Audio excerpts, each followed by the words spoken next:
Continuações, uma prática constante seja no cinema, na literatura ou nos jogos. Todas as mídias já pensadas têm a sua dose de continuações, com histórias que não se bastam apenas em si mesmo e se expandem para outras, seja de maneira natural e por intenção artística, seja pela necessidade editorial de se dividir uma única obra em várias, ou seja pela infinita necessidade de se fazer dinheiro. Por muitos, continuações são temidas e por outros, adoradas. Eu amo continuações. Eu acredito que uma continuação bem feita pode expandir para fronteiras inexploradas o poder que uma obra possui em si mesma. E no vídeo de hoje, meu intuito é ter uma conversa sobre como 3 obras diferentes pensam e trabalham seus antecessores.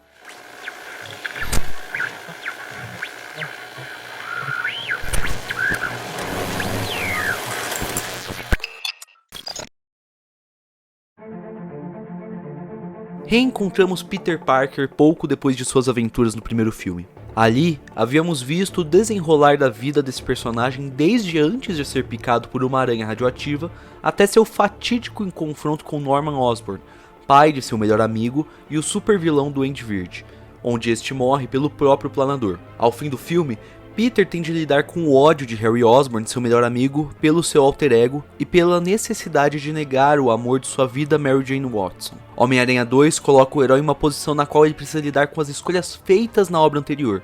Nesse processo, há um questionamento constante quanto aos eventos e escolhas do primeiro filme e sobre a necessidade da missão de Peter contra o crime.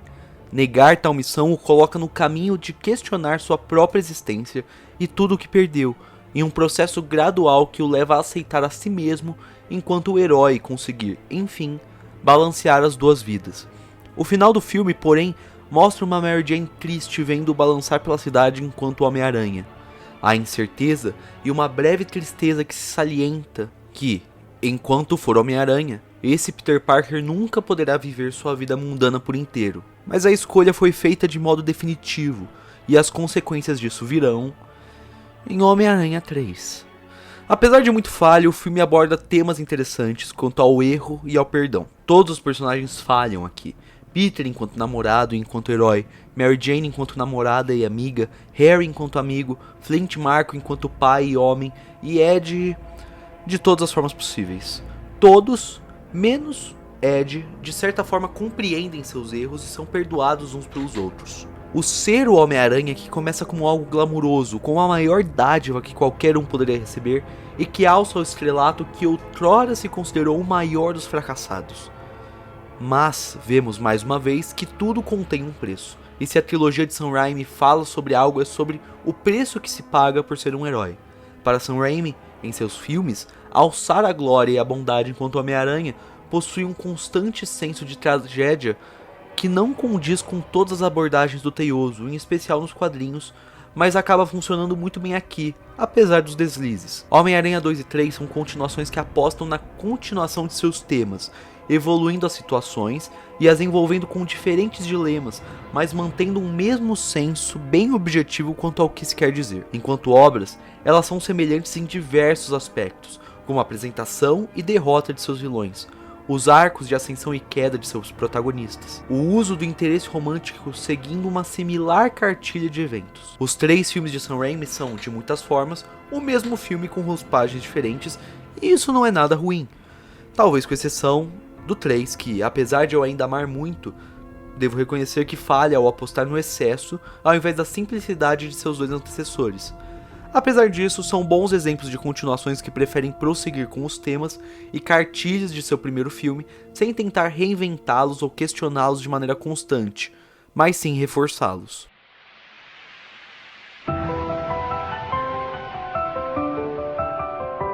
Este é o jogo que me instigou a fazer esse vídeo e, como apenas o primeiro de 3 jogos dessa leva de remakes foi lançado, com o segundo já confirmado para sair nesse ano de 2023, não irei me alongar e tampouco preencher o vídeo de spoilers. Pelo contrário, talvez aqui seja apenas eu convidando vocês que veem o vídeo para não apenas jogarem o remake, mas em especial retornarem para o original que, por mais que pareça datado, ainda contém uma tremenda qualidade que falta em muitos jogos atuais. Essa qualidade em gameplay e, no caso desse vídeo, história, é que torna seu remake uma continuação tão potente. Apesar do que o nome diz, essa nova leva de jogos propõe a fazer algo que eu nunca tinha visto até então, ao não apenas recontar os eventos dos jogos originais, mas repassar por eles e recriá-los sem abandonar a história antiga e muito menos ignorá-la, tornando-se diferente e original no processo de mudança que tão poucas continuações têm coragem de fazer. Se a trilogia de Sam Raimi usa a fórmula da repetição como maneira de reforçar uma mesma mensagem, nesse jogo a repetição é usada para reforçar aquilo que está sendo mudado, e o tema é reforçado por um universo que não quer, mas talvez tenha de ter sua história alterada. Mais enigmático do que isso eu não poderia ser. Aqui eu de fato apenas convido vocês a jogarem tanto o original quanto o remake e suas próprias sequências, e esperar poder falar mais de Final Fantasy VII em um futuro próximo. Polêmico desde o lançamento, The Last of Us 2 é um dos meus jogos favoritos e um dos jogos que eu mais gosto de criticar. Seja por algumas falhas de discurso, seja pelo ritmo um tanto problemático de sua história, de certa forma não faltam motivos para criticar essa obra que, apesar de tudo, ainda é uma obra-prima.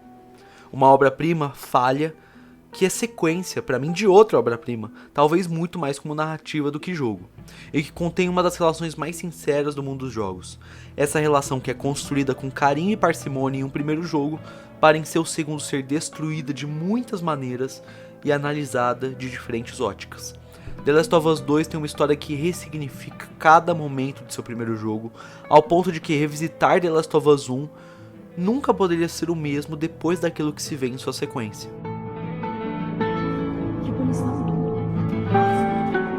Acho que foi assim que tudo terminou nessa zona.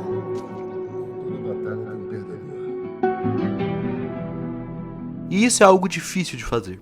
Ao invés de buscar reforçar o que o primeiro jogo apresenta, e ao invés de buscar quebrar as expectativas ao repeti-lo de maneira distinta, aqui a narrativa é bastante diferente.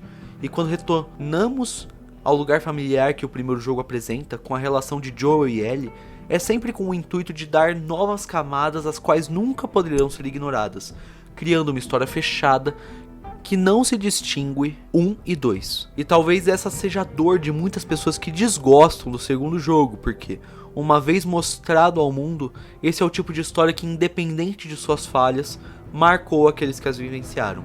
Não há continuações sem o original. Melhor ainda é quando não há original sem a sua continuação.